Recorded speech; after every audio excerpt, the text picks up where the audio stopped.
Hi friends, welcome to వాణి రుచులు. పావు బాజీ తయారు చేసుకోవడం. ఇది ఈవినింగ్ టైం పిల్లలైనా పెద్దవాళ్ళైనా స్నాక్స్గా సర్వ్ చేసుకుంటే ఇష్టంగా తింటారు. అంతేకాకుండా మనకు పావు బాజీ అచ్చం స్ట్రీట్ స్టైల్లో లాగా ఇంట్లోనే ఈజీగా ప్రిపేర్ చేసుకోవచ్చు. ఒకసారి ట్రై చేయండి.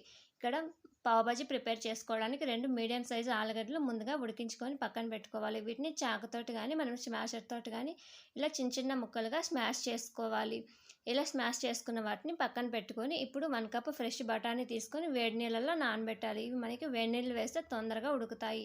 ఇప్పుడు స్టవ్ మీద ప్యాన్ పెట్టి 2 టేబుల్ స్పూన్ల ఆయిల్ అలాగే 1 టేబుల్ స్పూన్ బటర్ యాడ్ చేసుకొని ముందుగా కట్ చేసుకున్నటువంటి ఆనియన్స్ 1 కప్, పావు కప్పు క్యాప్సికమ్ యాడ్ చేసి వీటిని మరి దోరగా కాకుండా కొంచెం మెత్తబడేంత వరకు ఫ్రై చేయండి. మనకి ఇక్కడ ఆనియన్స్ అనేది బ్రౌన్గా కాకుండా వేయించుకోవాలి. ఇలా వేయించుకున్న దాంట్లోకి వేడి నీళ్ళలో నానబెట్టుకున్నటువంటి బఠానీని యాడ్ చేసి ఒక 2 నిమిషాలు మగ్గించండి.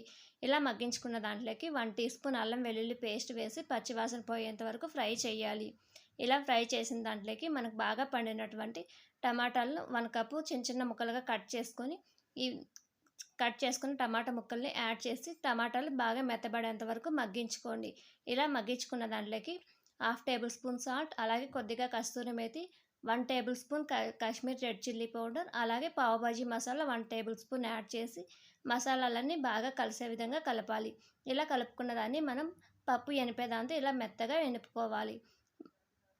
ఇలా ఎనుపుకున్న దాంట్లోకి ఇక్కడ 300 ml వాటర్ వేసుకొని అలాగే మనం స్మాష్ చేసి పెట్టుకున్నటువంటి పొటాటోని కూడా యాడ్ చేసి మొత్తం కలిసేటట్టు కలపాలి. ఇలా కలుపుకున్న దగ్గరకు పడ్డాక మళ్ళీ మనం పప్పు గుత్తితోటి మళ్ళీ ఈ విధంగా బాగా దగ్గర పడేంత వరకు మెదుపుకోవాలి. ఇలా మెదుపుకున్న దాంట్లోకి సన్నగా కట్ చేసుకున్నటువంటి కొత్తిమీరని యాడ్ చేసి మరొకసారి కలపండి. మనం చివరిగా స్టవ్ ఆపేసేటప్పుడు బటర్ యాడ్ చేసి స్టవ్ ఆపేసి ఇప్పుడు పావు బ్రెడ్లను తీసుకొని ఇలా మిడిల్లోకి కట్ చేసుకోవాలి. ఇలా కట్ చేసుకున్న వాటిని దోశ ప్యాన్ మీద పావు టీ స్పూన్ బటర్ యాడ్ చేసుకొని మనం బ్రెడ్ని ఈ విధంగా పావు బాజీ మసాలా వేసి ఫ్రై చేసుకోవాలి. ఇలా 2 నిమిషాలు రోస్ట్ చేసుకుంటే కనుక మనకి పావు బాజీ బ్రెడ్ అనేది టేస్ట్ చాలా బాగుంటుంది. ఇక్కడ పావు బాజీ మసాలా వేయకన్నా కూడా రోస్ట్ చేయొచ్చండి. ఇక మసాలా వేసి రోస్ట్ చేస్తే పావు బాజీ బ్రెడ్ అనేది చాలా బాగుంటుంది. ఇలా రోస్ట్ చేసుకున్న దాన్ని మనం ముందుగా ప్రిపేర్ చేసి పెట్టుకున్నటువంటి పావు బాజీ మసాలాలకి వేడివేడిగా సర్వింగ్ ప్లేట్లోకి సర్వ్ చేసుకోండి.